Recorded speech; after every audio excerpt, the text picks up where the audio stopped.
தந்தை பிறர் பார்வையில் சாதாரண மனிதர், என் பார்வையில் சக்தியும் நம்பிக்கையும் தந்த வாழ்க்கையின் ஹீரோ. வணக்கம். 8ஆம் தேதி ஆடி மாதம் 2026ஆம் ஆண்டு.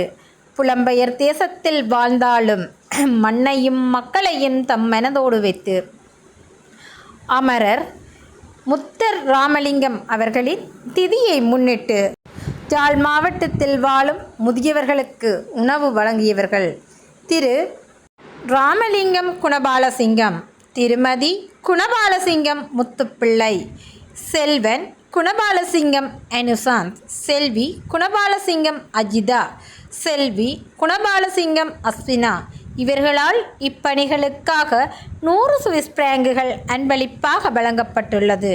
இவர்களை நன்றியுடன் மக்கள் வாழ உதவும் நிர்வாகம் வாழ்த்தி வணங்குவதுடன் அன்னாரது ஆத்மா சாந்தியடைய இறைவனை பிரார்த்திக்கின்றோம். நன்றி.